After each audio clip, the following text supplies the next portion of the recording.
Just a word before I start. For the speakers who are going to be using this microphone, make sure that your mouth is right up against this microphone, or the crowd won't be able to hear you.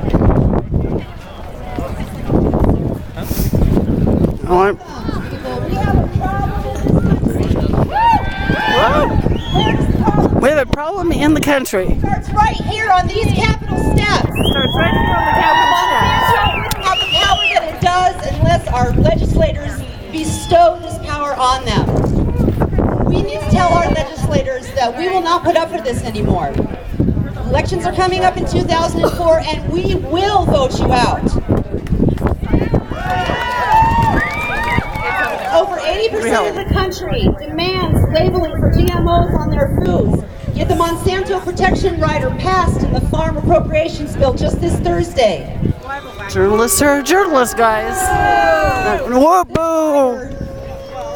Prohibits states from suing Monsanto for the damages that they do to the community, our environment, and our health. It's unconstitutional and takes the rights away from states.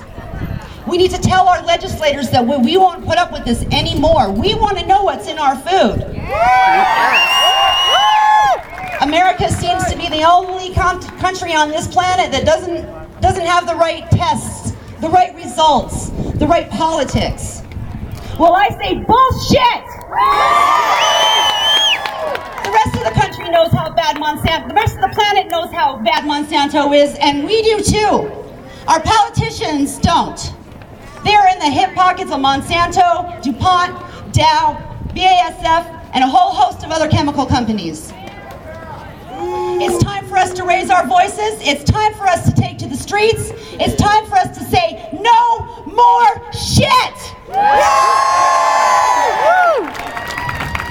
To that end, I will introduce your first speaker. His name is Aaron Davis.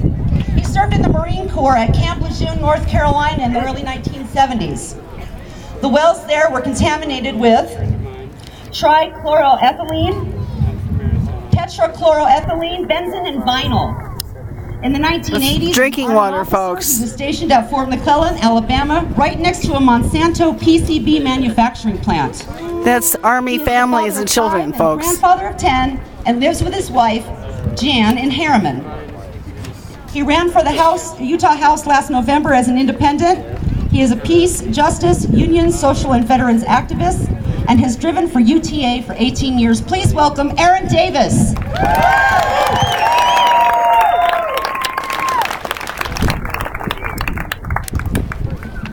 Boy, aren't these ladies great? Let's have a hand for Kim and Tammy, the organizers. We need more women involved in these kinds of things. There you go, Sham. Any veterans out there? Okay, this is coming up on Veterans Day, so when you're having your picnic or your barbecue, thank a veteran. Yes. Monsanto is the world's leading producer of herbicide Roundup, as well as 90% of the world's GMO seeds.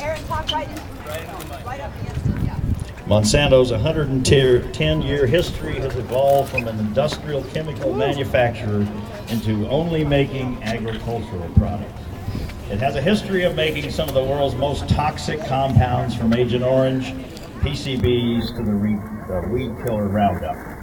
Monsanto was founded in St. Louis by John Francis Quiney in 1901 to produce saccharin, an artificial sweetener for Coca-Cola. There's your The saccharin. company is named after his wife, Olga Mendez Monsanto.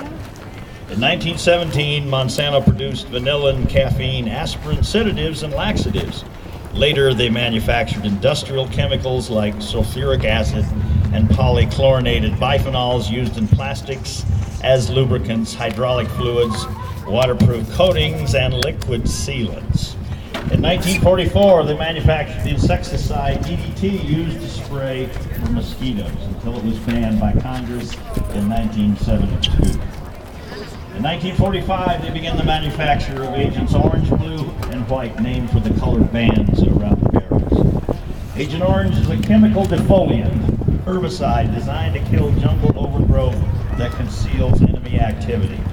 The U.S. flew 6,542 missions between between 1962 and 71 and dumped 20 million gallons over 25 million acres and destroyed 500,000 acres of products. Did you hear the connection there? 5 million Vietnamese and 2.8 Monsanto million killing Vietnamese and American troops.